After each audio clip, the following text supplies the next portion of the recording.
เจ้าสุขสบายดีกับเจ้าสิเหมือนจังเก่าไก่เนาะที่ได้นำเสนอเรื่องงานการท่องเที่ยวที่มะงอยแข่งหลวงพระบางสปปลาวเป็นไก่ท้องถิ่นเนาะเราหลักเหมือนการท่องเที่ยวแบบธรรมชาติกรมประเพณีวัฒนธรรมและประวัติศาสตร์เนาะนี่ก็เป็นภาพหนึ่งที่ข้าพเจ้าได้นำเสนอเป็นภาพที่สวยสดงดงามเขากับบรรยากาศเนาะโลเคชั่นของท่องเที่ยวจะมีสายแม่น้ำอูไหลพัดผ่านลงสู่แม่น้ำคลองทางตอนใต้ของหลวงพระบางเนาะหนึ่งในไฮไลท์นี้เนาะส่วนใหญ่นักท่องเที่ยวมากก็จะเป็นมาแบบโลไลฟ์แบบมาศึกษาหินคลองบ่อเผ่าพันธุ์ชนเผ่าสิเนาะยกตัวอย่างการศึกษาซอยเรือลินตาดลินน้ำตกตาดที่มีให้ทานได้ส้มแล้วก็อิ่มเอมกับมันเนาะเป็นภาพที่หาบ่ได้ละข้าพเจ้าก็ยังว่าสนใจแล้วก็ติดใจที่ได้มาอยู่หนองเขียวนี่มัน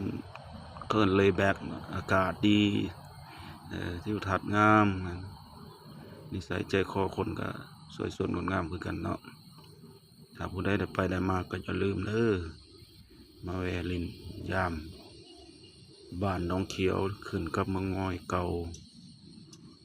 แข่งหลวงพระบางสปปลาวก็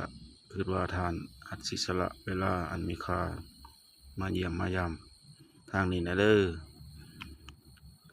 แต่ข้าพเจ้าก็ต้องเป็น YouTube เนาะยูทูบเบอร์และเพจไอจีท่านใดติดสนใจอะไรก็คอมเมนต์มาได้เลยเนาะขอบใจข้าหวังอย่างยิ่งให้ทุกคนจงมีแต่ความผาสุกและเข้มแข็งอย่าลืมกดติดตามกดไลค์กดแชร์ให้นะเด้อขอบใจมาในทีนี้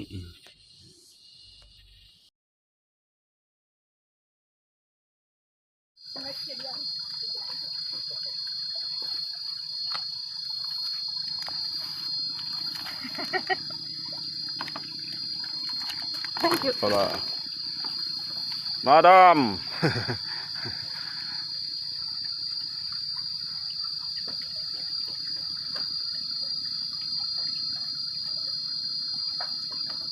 Tong song du sumong.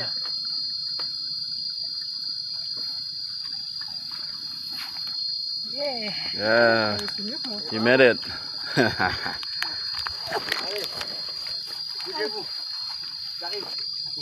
Ơi, con gì đó?